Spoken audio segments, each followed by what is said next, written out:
Hi my friend, Sam here. Today what I have designed is an experiment talking about what I call the Tourniquet Runway. So once you have made the first cinch tight, there's a certain distance that a tourniquet with mechanical advantage can travel. This was the mechanical advantage tourniquet, and I'll take it apart. It's actually quite beautiful inside, but it has essentially 5 inches of travel. So I crank here, and once it gets to the end, that's the end of the line. And if I have not achieved arterial occlusion, then I just have a venous tourniquet. I'm making somebody worse. That's a fail. So I don't like that. What I want to design is something that has a long tourniquet runway. So let me show you a little bit more here.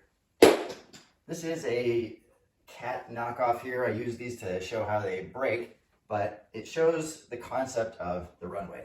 So I'm going to turn this, and it starts from down here. I'm turning until I can't. And basically it's when the product starts to fight itself. So I'm turning right now, and I'm already getting resistance. It's not the patient's leg that's causing resistance, it's that the inner sleeve is fighting the outer sleeve. And right now, that's pretty much, like you can see it's bunching up there. That's the end of the line. Like it's just doing battle with itself. So let's put a line here. This is the distance. That's my tourniquet runway for this design.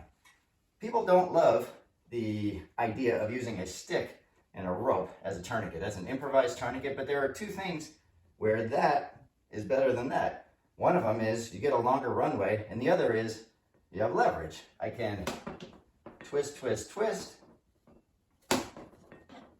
And something I've learned from this is you think that it's symmetric twisting, but what happens is one side twists this way and the other wraps around that spindle there. So you can see how this is cranking up higher and higher. Essentially, there is no limit to this, so you can really generate enormous pressure with this type of design. But there are obvious downsides to this. For starters, I don't want to carry a drumstick in my pocket, but also it's narrow, it hurts a lot, and as you probably know, I prefer elastic. So what I'm trying to do now is design a windlass tourniquet hybrid. I want something that offers a long tourniquet runway. I want something that lets me do direct pressure first and then arterial occlusion if needed.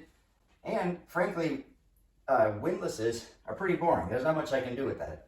So I want to make a windlass that has a lot of different features. I'm not sure which is the best, but this one has shape of nuts in there, and then there's a Phillips head, an Allen wrench, and torque screw. I can pop open a beer with it. I mean, there's all kinds of features to this. This one has a crank, and I have made it off center, so it's still the same length as this windlass, but it's off center, so I get more leverage. This one is similar. I've got an oxygen key here, a hex key there. This one's a little bit stubbier. So there's a lot of different directions that this can go. But I'm demonstrating the idea of tourniquet runway with just this design here. And because the fabric is pretty narrow, I get a lot of mechanical advantage with it because that spindle is quite thin. So I can turn this many, many times, and there's really no hard stop point. I can crank it up as much as I want.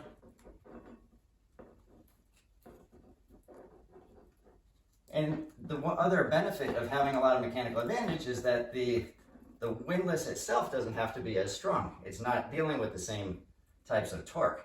Once I get to this point here, it's locked.